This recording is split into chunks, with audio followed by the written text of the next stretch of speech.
ಹೆತ್ತ ತಾಯಿ ಹೊತ್ತ ಭೂಮಿ ಸ್ವರ್ಗಕ್ಕಿಂತಲೂ ಮಿಗಿಲು ಎಂದು ಹೇಳುತ್ತಾ ಇಲ್ಲಿ ಆಗಮಿಸಿರುವ ಗೌರವಾನ್ವಿತ ಅಧ್ಯಕ್ಷರೇ, ಅತಿಥಿಗಳೇ, ಮುಖ್ಯೋಪಾಧ್ಯಾಯರೇ, ಆದರಣೀಯ ಶಿಕ್ಷಕರೇ ಹಾಗೂ ನನ್ನ ಪ್ರೀತಿಯ ಸ್ನೇಹಿತರೆ, ನಿಮಗೆಲ್ಲರಿಗೂ ನನ್ನ ನಮಸ್ಕಾರಗಳು.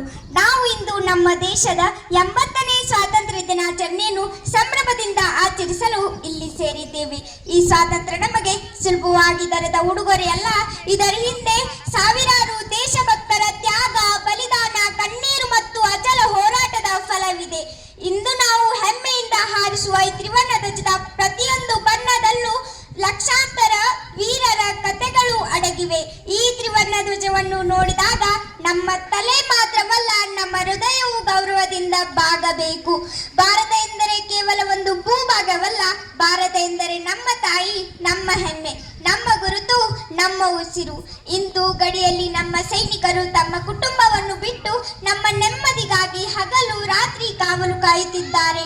ಒಮ್ಮೆ ಕಣ್ಣು ಮುಚ್ಚಿ ಊಹಿಸಿ, ಅಂದು ಒಬ್ಬ ತಾಯಿ ತನ್ನ ಮಗನನ್ನು ದೇಶಕ್ಕಾಗಿ ಕಳುಹಿಸುತ್ತಾಳೆ.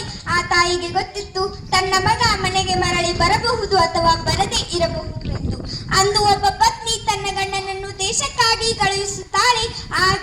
ಆಕೆಗೂ ಗೊತ್ತಿತ್ತು ಆವತ್ತಿನ ಕೊನೆಯ ನಗು ಮಾತ್ರ ಅವಳ ನೆನಪಿಗಾಗಿ ಉಳಿಯಬಹುದು ಎಂದು. ಅಂದು ಒಬ್ಬ ಪುಟ್ಟ ಮಗು ತನ್ನ ಅಪ್ಪನ ಮುಖವನ್ನೇ ನೋಡದೆ ಬೆಳೆಯುತ್ತದೆ, ಏಕೆಂದರೆ ಆ ಅಪ್ಪ ನಮ್ಮ ಭವಿಷ್ಯಕ್ಕಾಗಿ ತನ್ನ ಪ್ರಾಣವನ್ನು ಅರ್ಪಿಸಿದ್ದಾನೆ. ಸ್ವಾತಂತ್ರ್ಯಕ್ಕಾಗಿ ಹೋರಾಡಿದ ಈ ಮಣ್ಣಿನ ಎಷ್ಟೋ ತಾಯಂದಿರು ತನ್ನ ಕರಳು ಬಳ್ಳಿಯನ್ನು ಕಳೆದುಕೊಂಡಿದ್ದಾರೆ.